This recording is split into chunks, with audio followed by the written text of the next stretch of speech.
Hello everyone and welcome to my channel, and today I'll be reading an Arlecchino questionnaire by me. So let's get into it. You wake up on cold marble. That's the first thing you notice. The chill of it against your skin. Or fur. You blink groggily, your head fuzzy, and the world around you feeling strange. The air is sharper, the lights feel brighter, the scents are overwhelming, and everything feels 10 times louder. You stretch instinctively, and your arm does not move like an arm. In fact, it doesn't even look like an arm. It's shorter, furred, and ends in a paw.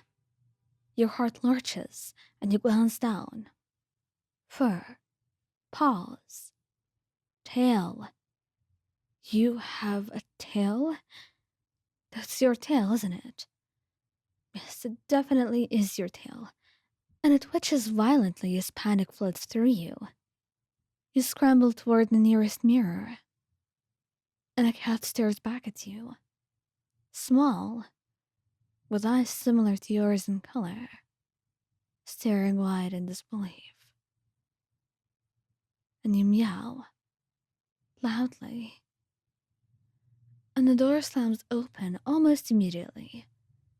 And there she is, Arlecchino. Even in your current panic, the sight of her makes your heart do that ridiculous thing it always does. She's still in her uniform, and every inch of her radiates authority. Cold, unreadable, terrifyingly composed. Her eyes sweep the room instantly, sharper than blades. Who is... Wait. You freeze with meow, and she freezes as well. And you're simply staring at one another for a long, impossible moment, and her brows draw together slightly. A cat. You mew indignantly, and your head tilts. You're rather loud for one. You trot toward her on shaky paws, and start pawing at her heels, desperate to get her attention. And maybe a clue that something about you is familiar. Persistent too. Who let you in here? You hiss softly in frustration, and she arches a brow. Temperamental. You resist the urge to bite her. Barely. Then her eyes narrow a little bit, focusing on your face. You can see the faint shift, the way her pupils contract, the tiniest flicker of recognition she'd deny if asked. You have the same eyes, she murmurs under her breath, and you perk up instantly, tail flicking. Interesting, she says quietly. Then after a beat, if this is some sort of prank, it's poorly timed. You groan internally. You knew she'd say something like that. She steps closer, kneeling down so she's at your level, and even then, she carries that air of danger, controlled power, the kind that makes even the bravest of souls hesitate. And her hand reaches out slowly. You flinch, but she doesn't grab you. She simply lets her fingers hover near your hand, as if gauging your reaction. Not afraid, she murmurs when you nuzzle against her hand. Strange little thing.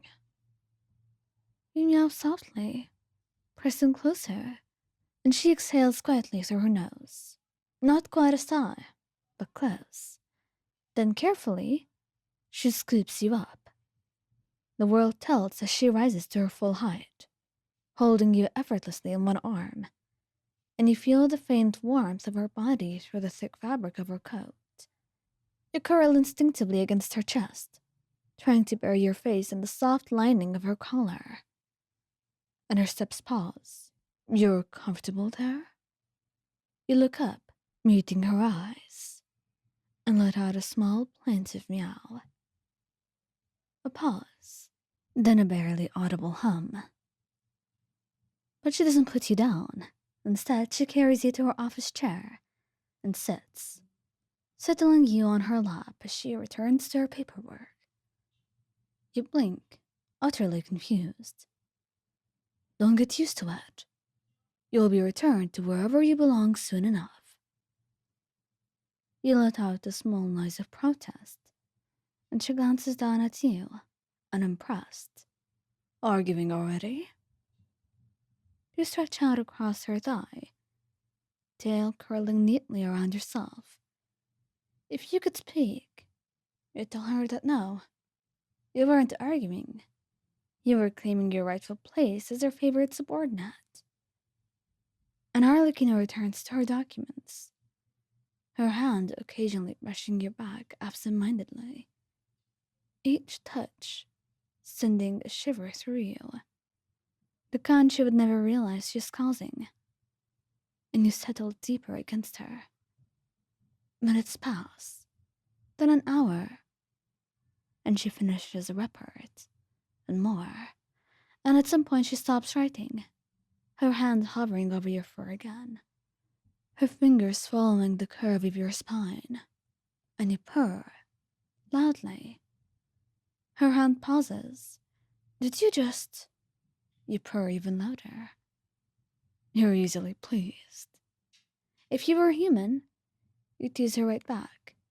Instead, you knead at her pants gently with your paws, content.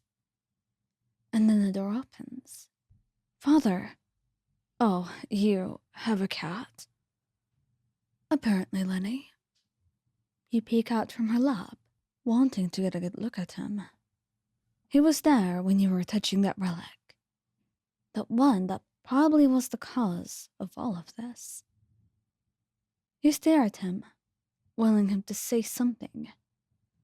And Arlecchino's eyes narrow. Is there something you wish to share, Lenny? No, not at all. It just, suits you. The cat, I mean. Suits me. In a dignified way. You almost feel bad for him. Almost. You may go, she says. And when the door closes, she exhales faintly. You seem quite content where you are. I wonder what it is that you want. You glance up, eyes meeting hers, and you think, you want her. But she just shakes her head faintly, a rare softness slipping into her voice. What a troublesome little creature. We'll have to find out where he came from. And then we could have a talk with your careless owners. You could only let out a small huff, closing your eyes, and hope for the best. Because with the way it was going, you couldn't really convince her it was you. But you were grateful that she seemed endeared to you, at least for now.